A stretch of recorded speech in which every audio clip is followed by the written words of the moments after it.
Bom dia, boa tarde, boa noite, boa madrugada para você, meu amigo, minha amiga do LAC Cursos. Hoje, uma aula que você tem que pegar o material ou o seu vadimeco, tá acompanhando, porque nós vamos falar de territorialidade. Quando a gente fala de territorialidade na matéria de direito penal, o examinador cobra de você muito conteúdo da lei. Aqui ele não inova, aqui ele testa a sua memória. Mas eu tenho uma técnica que para a gente poder decorar algo, a gente tem que compreender primeiro. Então eu quero ensinar vocês como que vocês devem compreender a questão que envolve o princípio da territorialidade com relação à matéria de direito penal. Quando a gente fala de territorialidade, nós estamos falando do artigo 5º do Código Penal. Quando a gente fala de territorialidade, você tem que imaginar um mapa do Brasil. Vocês imaginaram o mapa do Brasil? Para mim parece um boi o mapa do Brasil. Não? Um cavalo marinho, talvez? É. Eu moro quase no pescoço, né? Eu moro lá em Porto Velho, né? Estou quase no pescoço. Porque a boca é o Acre, eu estou em Rondônia, tá? Não é Roraima, mas Rondônia, Porto Velho, tá? O pessoal gosta de confundir. Então, imagina só, aquele mapa, aquilo é o território brasileiro. Para fins penais, essa é a pergunta. Para fins penais, o que é o território brasileiro? Isto é, até onde se aplica a lei penal brasileira? O que é território para fins penais? Aí o artigo 5º, caput, diz assim: aplica-se a lei brasileira, sem prejuízo de convenções, tratados e regras de direito internacional. Para aí. Sem prejuízo de convenções, tratados ou regras de direito internacional. Significa que o Brasil adota a territorialidade, mas uma territorialidade temperada. Significa que, em regra, aplica-se a lei penal brasileira aos crimes cometidos dentro do território brasileiro. Todavia, contudo, se o Brasil for signatário de convenções, tratados e regras de direito internacional, significa que o Brasil pode abrir mão de punir aquela pessoa que cometeu o crime dentro do território brasileiro, porque ele acaba tendo algum tipo de acordo, de algum tipo de convênio. Por exemplo, nós tivemos aqui o traficante Carlos Abadia, que foi preso no Brasil, ele estava cometendo tráfico de drogas aqui no Brasil, e o Brasil extraditou lá para os Estados Unidos, porque tem uns tratados que envolvem isso. Então, o próprio Código Penal autoriza esse tipo, mas para autorizar isso, significa que o Brasil tem que ser signatário de convenções, tratados e regras de direito internacional. Então, diz lá, aplica-se a lei penal brasileira sem prejuízo, né, ao crime cometido no território nacional. Tá. Aí você vai falar assim, o que é o território nacional? O território nacional é a extensão territorial brasileira. É o mapa do Brasil, tudo isso é extensão territorial. Só que o parágrafo 1º e o parágrafo 2º diz o que é considerado também território. Não está dentro do mapa do Brasil, mas é considerado extensão do território brasileiro. É como se você estivesse pisando em terras brasileiras, mesmo não estando localizado no mapa do Brasil. E nós vamos tratar dessas hipóteses. Então, primeiro ponto, deixar bem claro que nós temos o princípio da territorialidade. Considera-se território brasileiro para fins de aplicação da lei penal brasileira o espaço geopolítico. Significa o Brasil com as suas fronteiras, o Brasil com a sua extensão de terra é considerado território. Essa é a regra geral. Falei para vocês que existe O princípio da territorialidade temperada ou mitigada, mesmo que o crime for cometido dentro do território nacional, ele pode ser sim punido por outro país, desde que estiver em regras, tratados e convenções. Professor, e se o agente for brasileiro? Não, o brasileiro não pode ser extraditado para outro país. Tá? Se ele cometeu o crime dentro do Brasil, aqui ele vai ser punido, ele não pode ser extraditado. Agora, se for um estrangeiro, vamos pegar o caso mais recente, o caso César Battisti, que ano que vem vai ter uma grande reviravolta no caso César Battisti, porque consta que o presidente, o nosso presidente eleito, Jair Bolsonaro, se ele tomar posse tudo certinho, ele vai o quê? Uma das medidas é fazer a extradição de César Battisti. Então percebam que o estrangeiro não tem essa regra absoluta que tem o brasileiro nato. Isso aí é direito constitucional, né? Gente, o que então vem a ser território brasileiro para fins penais? O espaço territorial, isso é muito importante. Aquele espaço, o espaço aéreo correspondente ao espaço territorial. Então, enquanto aquele espaço aéreo também é considerado território brasileiro, então uma aeronave que está sobrevoando o espaço brasileiro, ele é considerado que aquela aeronave está sobre território brasileiro. O mar até 12 milhas náuticas é considerado território. Então, aconteceu um crime dentro de uma plataforma de petróleo da Petrobras. Vamos levar em conta que é uma questão tão somente da plataforma. É considerado território brasileiro. Ocorreu um crime dentro de um barco de natureza privada, dentro das 12 milhas brasileiras, é considerado território brasileiro. Percebam, gente, que se alguém já fez um cruzeiro aqui, os cruzeiros normalmente têm os cassinos. Quando o navio ele atraca em porto brasileiro, não se abre o cassino.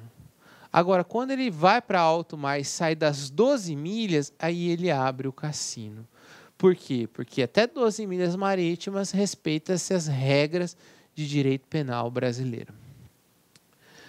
A plataforma continental medindo 200 milhas, o espaço aéreo com a dimensão territorial, que eu já falei para vocês.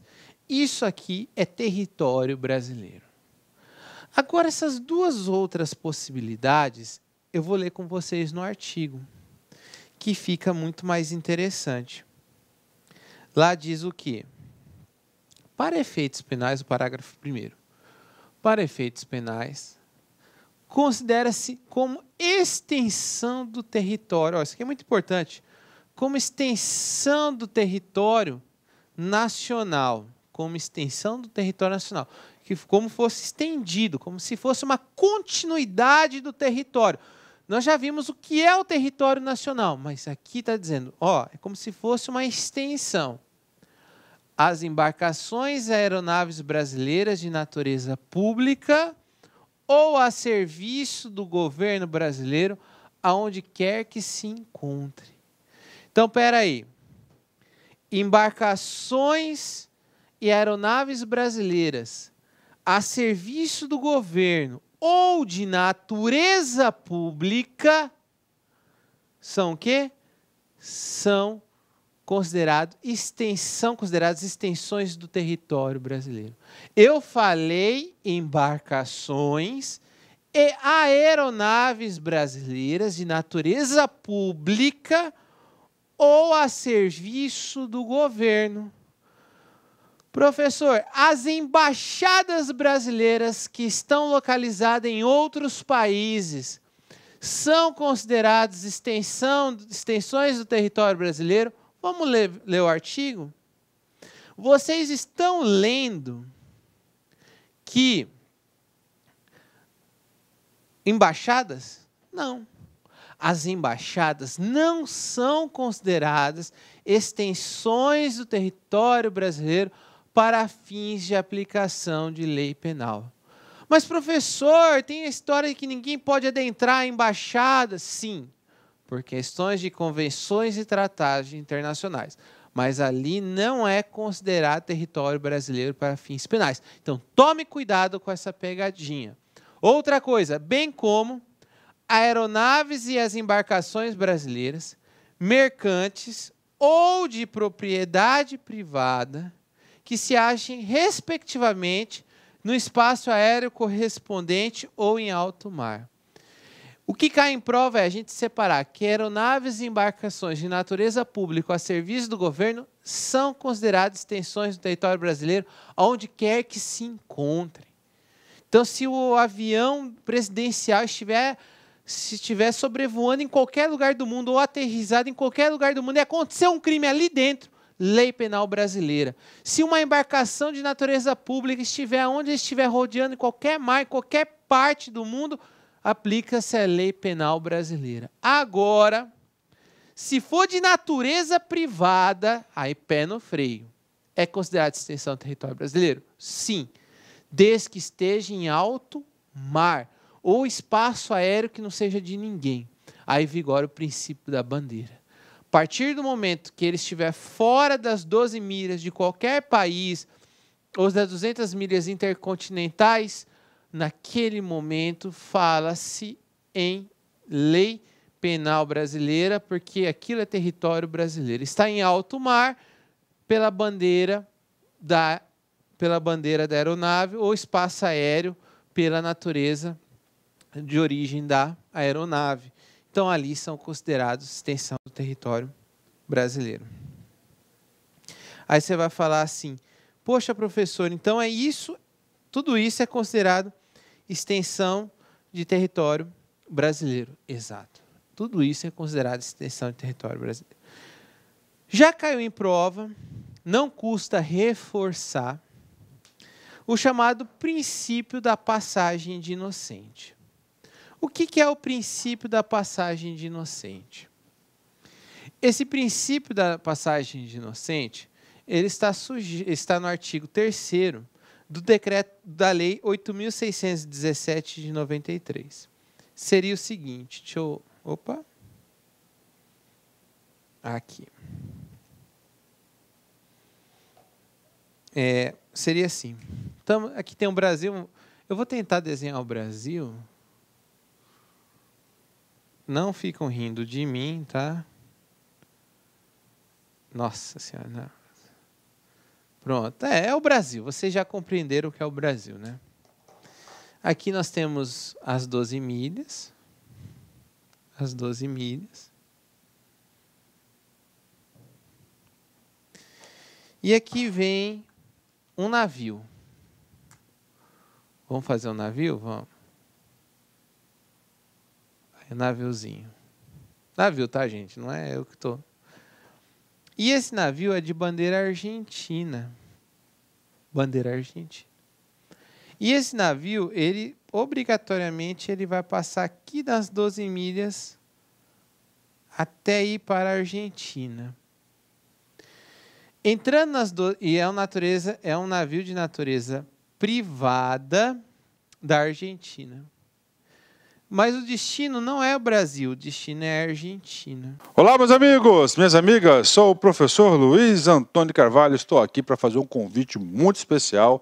Você que assistiu aí uma pequena parte de uma aula nossa demonstrativa aqui da La Concurso para o nosso curso específico, o nosso curso focado para a Polícia Civil do Estado do Espírito Santo 2019. É isso mesmo, dia 28 de dezembro o edital foi publicado. E claro, nós aqui da La Concursos, há quase 10 anos no ar aí, atendendo diversos cursos online, diversos concursos aí no Brasil todo, através dos nossos cursos online, não poderíamos ficar de fora. E nós temos aqui 3 serviços muito específicos, muito focados para vocês. Se vocês quiserem fazer a matrícula, é só clicar aqui na descrição. Nós temos 3 cursos, né? Então, primeiro, você vai ter aqui, Nosso curso para o cargo de investigador, completaço, ponta a ponta do ditado, garantido, cara, muito bom, com os professores aí, que você acabou de assistir essa videoaula, por apenas 10 parcelas de 25. Cara, melhor custo-benefício, menos que R$1 por dia, R$250 aí, você sair com a sua família aí no final de semana, aí você gasta muito mais do que isso. Isso aqui você pode ter certeza que vai ser o seu melhor investimento da sua vida, né? Melhor investimento da sua vida. Nós temos mais 2 cursos específicos para a Polícia Civil. Nós temos aqui o curso para auxiliar, tá? Auxiliar de perícia médico legal, completo, ponto a ponto digital, apenas 10 parcelas de 20. E para quem vai fazer os demais concursos aí, concorrer, aliás, os cargos de nível superior, nós temos conhecimentos comuns aí, 10 parcelas de R$20, cara. Ah, professor, é muito barato, será que o negócio presta? Será que o negócio é bom? Cara, papo reto com vocês, eu sou proprietário, sou responsável da Lá Concursos, eu tenho a plena convicção que os nossos produtos, os nossos serviços têm um valor agregado muito maior do que esse, mas muito maior, muito maior. Só que 10 anos atrás, quando a gente prospectou Lá Concursos, a gente queria socializar o conhecimento, a nossa proposta era oportunizar grandes aí oportunidades aí para todos os concurseiros do Brasil todo através da internet. Bacana, meus amigos. Então, espero vocês aqui na Lá Concursos. Forte abraço, fique com Deus. Feliz 2019 para todo mundo. Fui, tchau.